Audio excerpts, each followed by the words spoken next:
America Iran सियासी हलचल के बीच ईरान में इतिहास का शायद सबसे बड़ा जनाजा निकलने जा रहा है। एक ऐसा जनाजा जो सिर्फ एक नेता की अंतिम विदाई नहीं बल्कि शक्ति, आस्था और सियासत के वैश्विक प्रदर्शन के तौर पर भी देखा जा रहा है। पूर्व leader, supreme leader Ayatollah Ali Khamenei की अंतिम यात्रा 2 देशों और 5 शहरों से होकर गुजरेगी।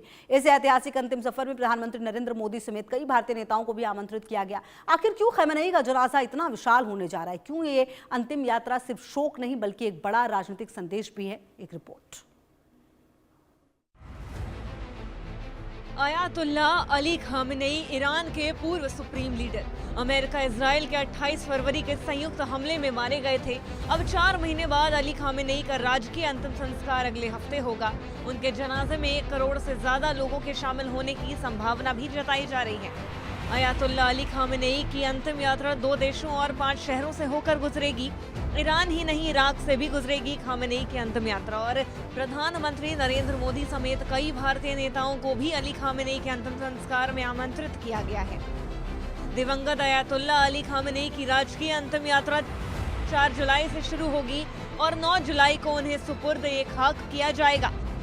उनकी अंतिम यात्रा 2 देशों के कई शहरों से होकर गुजरेगी। जो शहर चुने गए वो तेहरान के इस्लामिक गणराज्य के धार्मिक, राजनीतिक और वैचारिक आधारों को दर्शाते हैं। राजधानी तेहरान के अलावा कोम, करबला, नजफ और मशहद शहरों को खास तौर पर चुना गया है। तेहरान के ग्रैंड मोसाल्ला में शनिवार को आम लोगों के दर्शन के लिए अली खamenei का शव भी रखा जाएगा। मोसाल्ला का धार्मिक और राजनीतिक महत्व बेहद खास माना जाता है।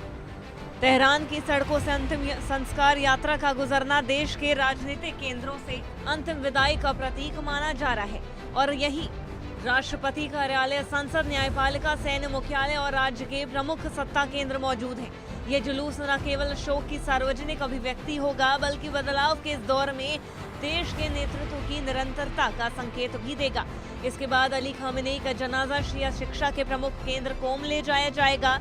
कोम ईरान के धार्मिक मामलों से बेहद अहम स्थान रखता है। देश के सबसे प्रभावशाली धार्मिक शिक्षण संस्थान यहीं स्थित है और इस शहर ने धर्म गुरुओं की कई पीढ़ियों को शिक्षित किया है। कोम में खamenei का जनाजा का पहुंचना वरिष्ठ धर्म गुरुओं और छात्रों को उनके आखिरी सफर में शामिल होने का अवसर देगा।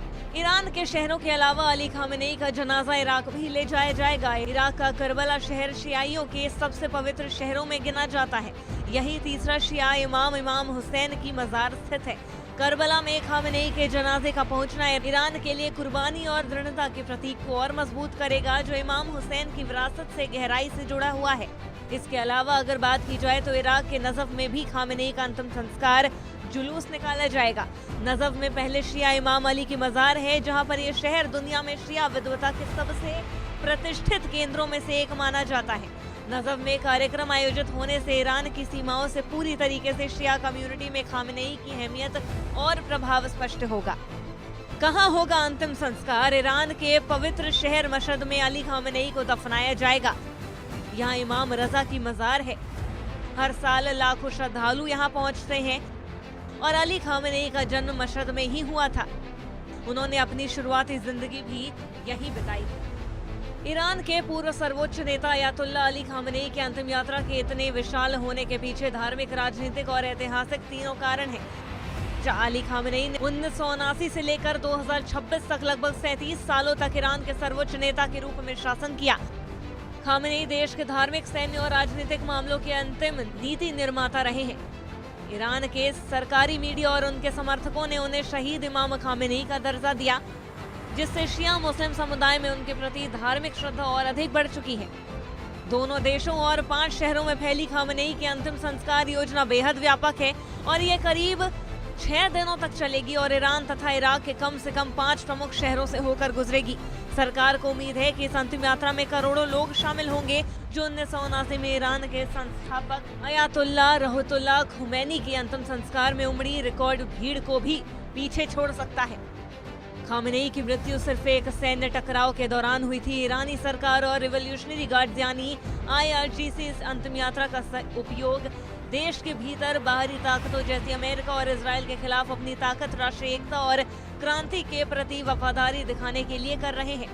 इसी आयोजन में दुनिया भर के कई देशों के शीर्ष नेताओं और राजनयिकों को आमंत्रित किया गया है, जिससे ये एक और बड़े अंतर्राष्ट्रीय स्तर का कार्यक्रम बन चुका है। फरवरी में हुई इस मृत्यु के बाद युद्ध और सुरक्षा कारणों से अंतिम संस्कार को टाल दिया गया था। उनके पवित्र शरीर को महीनों तक सुरक्षित रेफ्रिजरेटेड कोल्ड स्टोरेज में रखा गया और इस लंबे इंतजार ने समर्थकों के अंदर भावनात्मक उबाल को और बढ़ा दिया। अब अंतिम विदाई को लेकर लोगों की भावनाएं चरम पर हैं। ईरान सरकार इस ऐतिहासिक विदाई को सुचारू रूप से संपन्न कराने के लिए बड़े पैमाने पर सुरक्षा बलों और बासिज मिलिशिया को तैनात कर रही है, ताकि कासिम सुलेमानी के जनाजे के दौरान मची भगदड़ जैसे हादसों की पुनरावृत्ति न हो। खामेनेई की अंतिम यात्रा केवल एक अंतिम संस्कार नहीं, बल्कि आने वाले समय में मध्य पूर्व की राजनीति, शिया दुनिया की एकजुटता और ईरान की शक्ति प्रदर्शनी का एक बड़ा संदेश भी मानी जा रही है। अब दुनिया की नजरें 4 जुलाई से शुरू होने वाली इस ऐतिहासिक विदाई पर टिकी हुई हैं। Bureau report, India news. और बड़ी